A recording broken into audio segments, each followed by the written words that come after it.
Well, we welcome you to another in the podcast series of Retirement in Faith. How our faith and service grow even as we no longer have full-time employment. And I'm here with two of my most dear friends, Gary and Barbara Carter. And we got to know each other for a long time, but I feel like I really got to know you back about 2001 when they got married. And my memory of these guys is that they were going through a booklet that had more scripture verses than you can possibly imagine. And they worked harder than any couple that I've ever seen before or since. And it shows to this day in their marriage. So welcome, you guys. Thank you, Jim. Thank you, Pastor Jim. We'll be talking about faith and service in retirement years. None of us are exactly spring chickens at this point. No. And a lot of people, when they get retired, seem to come to the idea of, I've grown in faith to the area I want to. I'm pretty satisfied with my relationship with God and how much I know and how much I serve and the depth of my faith. But Scripture seems to indicate that growing in faith is a lifelong process of growing to be more like Jesus Christ, and that we never finish in that process. So whoever wants to go first, talk a little bit about your faith over the past 10 or 20 years. How have you grown, and what are you doing to continue to grow? Well, Jim, I say for me that was exactly the opposite. Quite frankly, I don't think my growth in faith really started seriously started until after I retired. And it's sad to say in a way, because jobs are sometimes all-consuming, and I had some work that was pretty much like that. But I think really after I retired, a lot of things hit. Really, life changes quite drastically at retirement, and one of the things that really happened with me is reading the Bible more time to read the Bible, and I think I remember reading many years ago actually, James 2:14 and 17, and that kind of hit home, and we actually talked about it in Sunday school class just maybe a few months ago. But when I read that, it said, a man can profess faith and a man can possess faith. And if they're not works, there is no faith. And I started, questioning my works. What works did I really have? And I think that really kind of hit home. And I realized that, I needed to get more involved in church, and I needed to grow in my faith. And I believe that's really been the impetus on retirement to start that. Okay. More so than feeling like, hey, I'm there and I can cruise.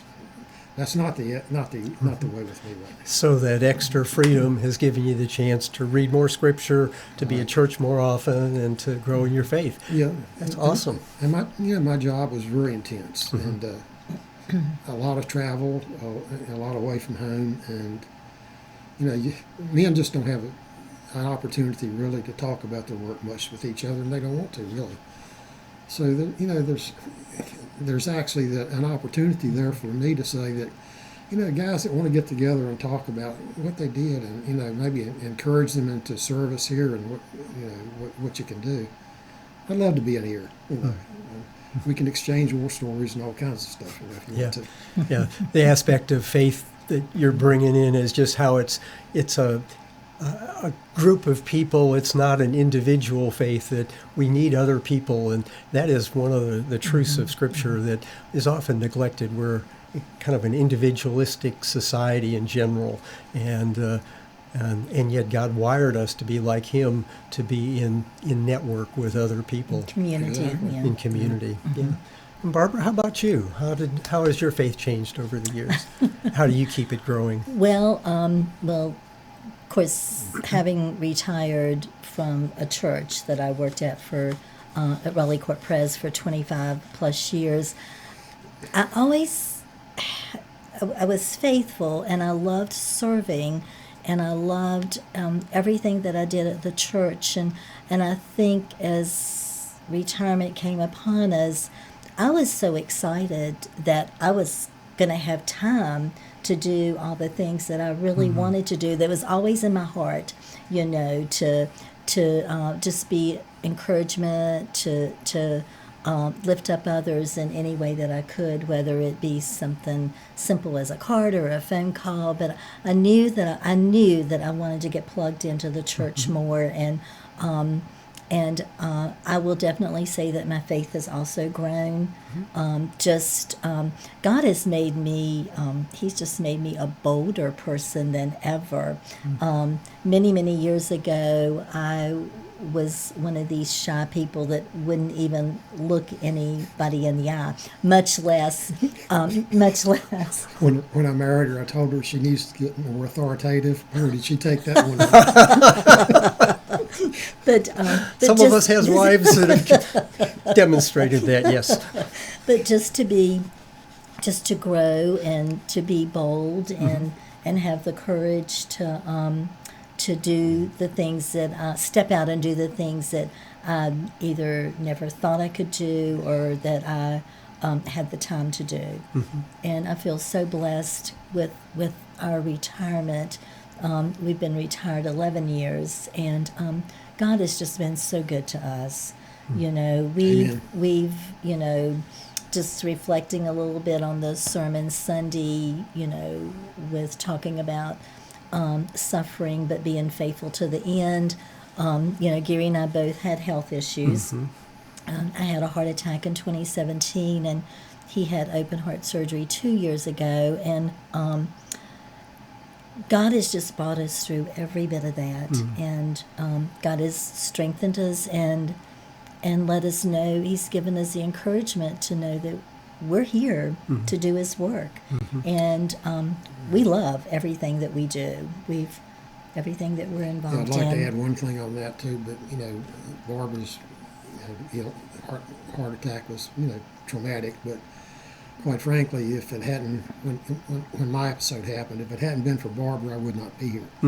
Basically, that's a long story, and I'm not going to go into it. But she was instrumental, believe me, in saving my life. Yeah. You're talking about looking back and seeing God's faithfulness. That's one of the things that certainly, at our age, we have much more to look back on and see God through a whole lifetime of faithfulness. Now, a lot of people think in retirement, I'm going to have all the time in the world, and yet they do find out that they still have to make priorities in how they spend their time, because it perhaps we're a little less energetic, but there's still time priorities. And how do you how have you used the tools of growing in faith in your lives personally? Bible study, hanging out in church, small groups. What have you found helpful in your faith? Well, I think essential to us, and it's not just because we're talking about that, but I mean the small groups in the service. I'm involved in some things. You invited me to be on the financial committee one time, and I served for 3 years there. And I'm not a financial expert by any means. My brother is, but I'm not. One of the first meetings, I know Pastor John was on the phone, and everybody had been talking about the houses across the street, And I mentioned at the time, John, we got a lot of duplication in costs and efforts there. And he agreed, and he said his response was, some great ministry could happen if we can consolidate the offices and get all the pastors together. And that's come to fruition. And that was just from, even though the financial committee it's an advisory committee that reports to the ELT, but I mean, it's an advisory committee, and it's an opportunity to give, good information to people that need it and suggestions. And John took that and he ran with it. And look where we are today. So. And just for the listeners, the ELT is code for the elder leadership team or the group of elders. Yeah. Barbara, how about you? And what have you found helpful? What are your bedrock anchors for growing in faith? Oh my goodness. Well, one thing I've learned that if we have a heart's desire and we really want to serve the Lord and serve our church, that God is going to give us the tools that we need. You know, I'm not a bold person. I'm not somebody that just likes to just. I had to come out of my comfort zone with some of the areas that I've served in, and I've served in a lot of different things here in the church, but just very currently, my most favorite thing, of course, is Stephen Ministry. I love Stephen Ministry, and it's just, it has helped me grow exponentially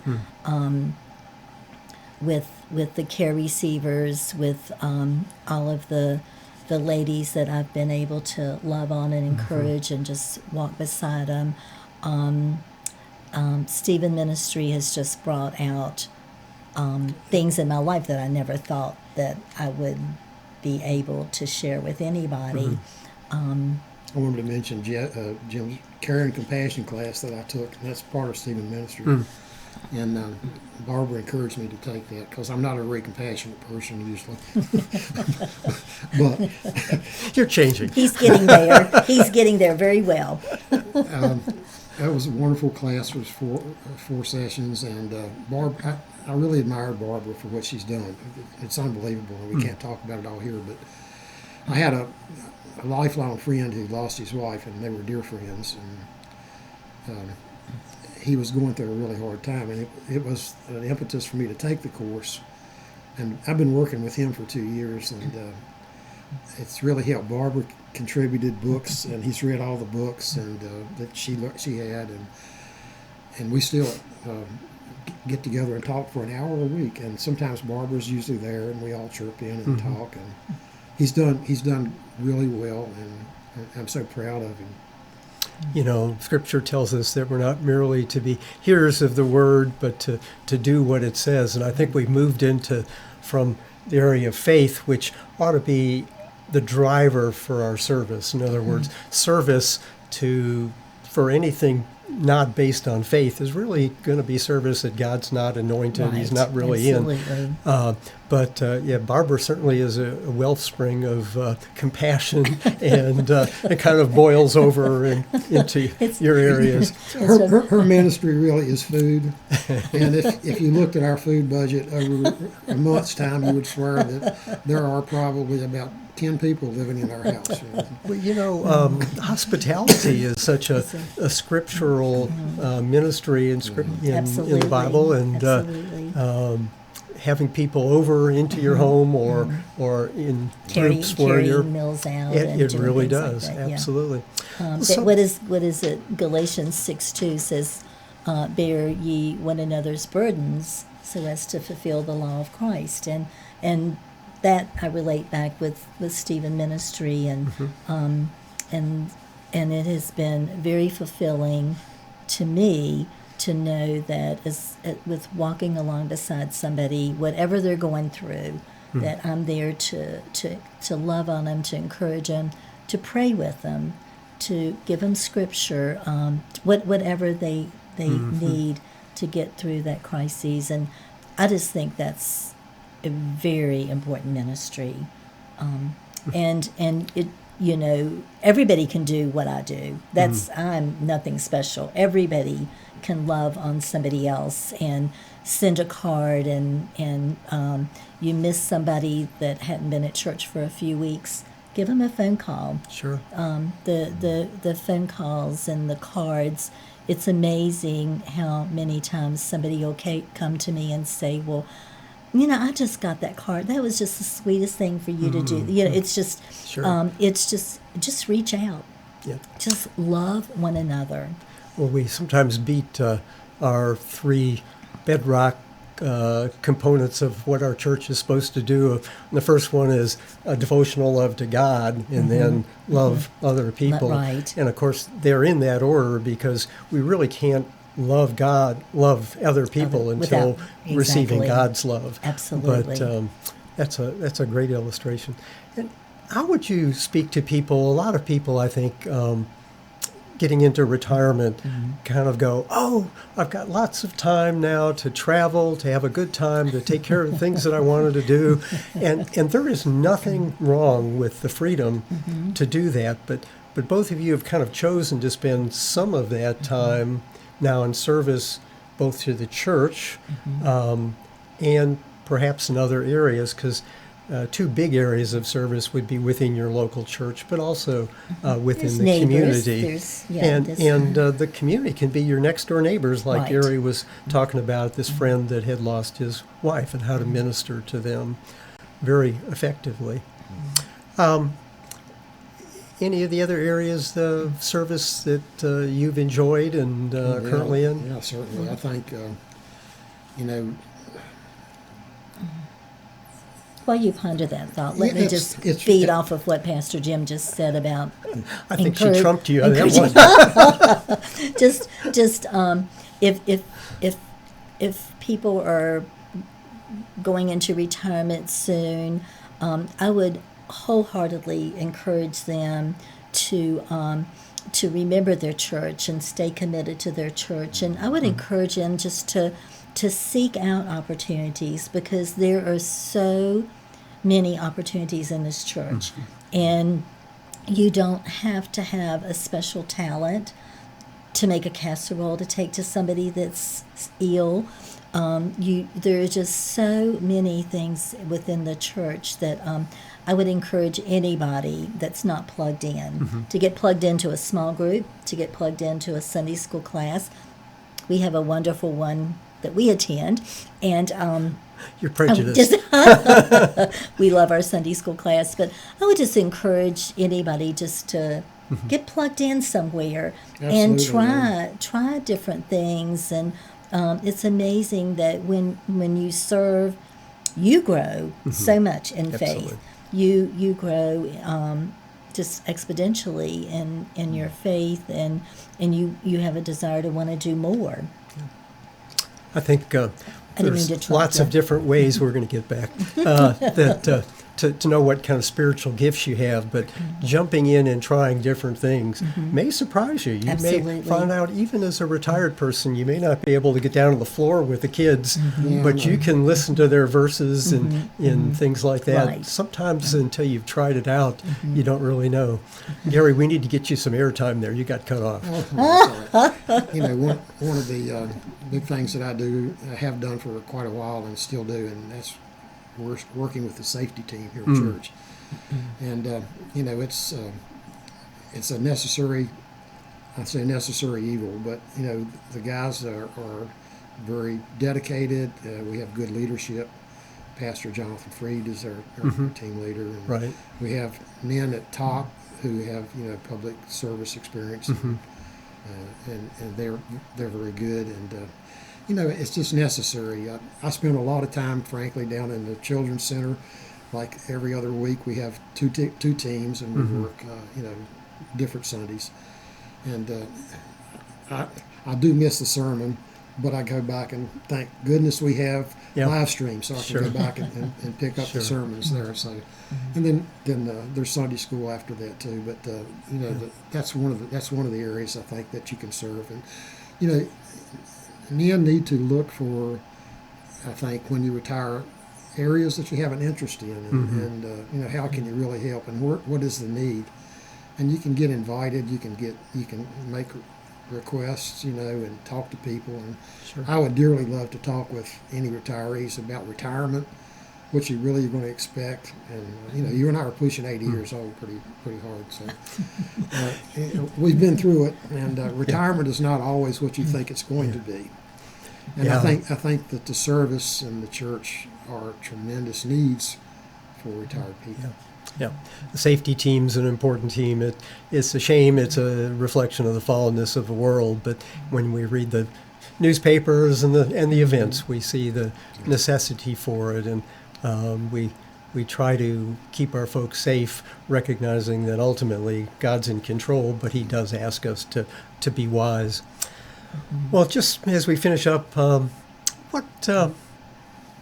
what joy, what fulfillment in your life? I think we all want to finish well, to finish our life strong, and there's a biblically God-given sense of wanting us to feel fulfilled in life. How has your service helped you bring joy and fulfillment into your life?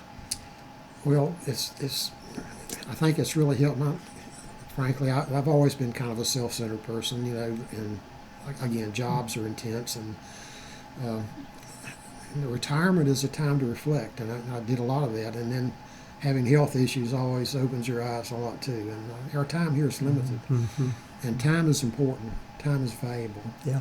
And as you get older, you need to use it more and more wisely, and I think serving the church and being involved in communications and comradeship and helping other people that are a lot more wise in the Bible, and learning and more learning and developing your faith, that becomes more important to me every day.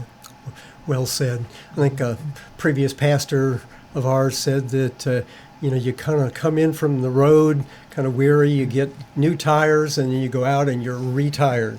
And I think it conveys an important message that as long as God has given us a breath in our lungs, we have the joy of serving Him and His people.